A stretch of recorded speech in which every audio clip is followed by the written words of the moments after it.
तरह की दिल्ली में स्थिति है, सेस्मिक ज़ोन 4 है और बहुत बड़ी-बड़ी इमारतें भी हैं, तो किस तरह की हमें सावधानियाँ बरतनी चाहिए इमारतों को बनाने में?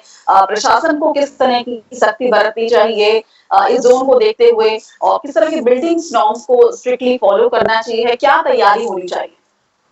Madam, with regard to your question, actually the magnitude of the earthquake doesn't depend on depth. Any magnitude earthquake can take place at any depth. That is that we do not know.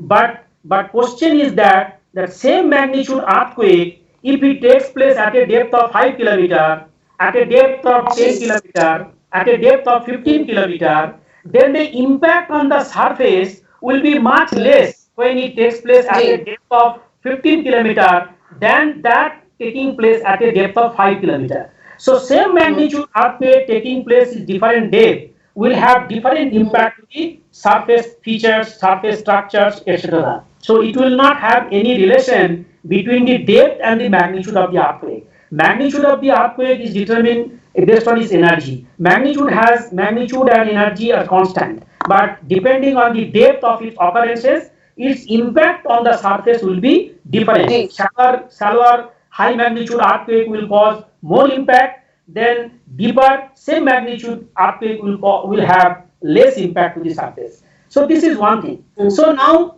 keeping all this in view, that if this region experiences, we do not know, still we do not know, experiences an earthquake of magnitude 6, definitely the present scenario, the tall rising buildings, large populations, so many lifeline structures, either it is related to transport, power, water, or maybe some sort of communication. We have huge lifeline structure, huge population, and huge tall rising buildings.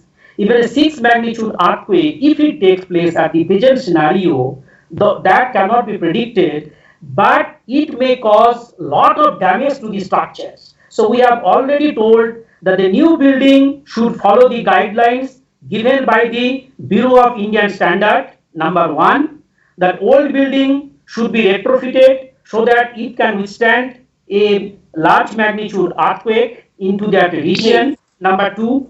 Number 3, the new building, again we have seen, has to be constructed from a foundation lying below the soft soil, which can cause the liquefaction. So these are the 3 important things we should take care. Again, we should know where are the fault, where are the ridges. These are the weak zones. Faults and ridges are nothing but the weak zones. Where are the weak zones? And if we sometimes we are not seeing on the surface that lineament or faults or folds or maybe ridges, they are maybe hidden. So we need to understand where are those fault or weak zones. Then some of the main structures and buildings we should try to construct away from the immediate away from the weak zones.